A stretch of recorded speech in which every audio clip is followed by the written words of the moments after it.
Women are still struggling to gain respect for their military service and to be taken seriously as veterans. And that is something we've learned that is really top of the mind for many veterans. But it turns out there is one organization that is working to change that, to help many female veterans take ownership of their service, to help them be more visible. ABC 10's Michael Anthony Adams talked to one of them, and she shows us what she has to say about serving our country. A lot of the women out there don't self-identify as veterans, and that's sad, because guess what? They are not going to go forth and get the help and assistance that their male counterparts may. Burial, this is the last benefit. And a lot of people don't realize how important it is to know that you have a place to lie after your duty's done. And Arlene, you said that I recently sat down with a group of veterans to find out what issues they felt were most critically affecting service members.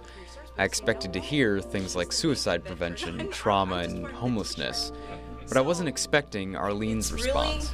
As a female veteran, there are a lot of women out there that are not getting their due. Arlene, a 21-year Navy veteran, now spends her days as a program support assistant at the Sacramento Valley National Cemetery, working with veterans and their families to acquire their burial benefits. Good morning, ladies and gentlemen, and welcome to Sacramento Valley National Cemetery.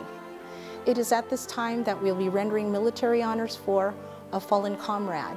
I think there's only 2 members of our staff that are not veterans. So the only way that I can be identified, basically, is this lovely tag that says that I'm a Navy veteran. Also, during services, I ask veterans that are in the audience to render the proper hand salute or to put their hand over their heart. Now, most people are not looking at my tag. When they see me salute, then they'll realize, oh, she's a veteran. She must have served. That's the only time that people will come up to me and actually say, hey, thank you for your service. To help bring greater awareness to female veteran issues, Melissa Washington founded the Women's Veteran Alliance, a way to help empower those women who have served. Now, when I first got out of the military, I didn't consider myself a veteran. My dad was a veteran. He was in the Army in combat in Vietnam, but I didn't consider myself a veteran. I knew I served in the military, so it wouldn't be like I would wear anything that said I was a veteran. Now I embrace that. If you can empower the woman veteran and she feels proud that she served our country, then that's reflected out there in the community, that she says, yes, I am a veteran.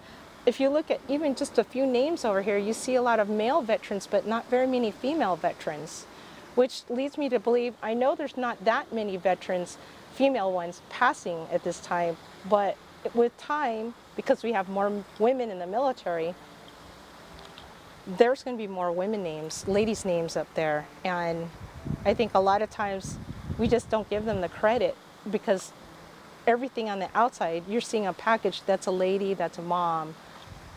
No, she's much more than that. When you ask the question, who is a veteran? I'm a veteran. Yes, good for her. Such a powerful statement, right? Such a powerful statement. And yes, we need to recognize these women. I think that she's right, and I'm glad that she's spreading that message. And we get a chance to say right here, thank you so much for your service.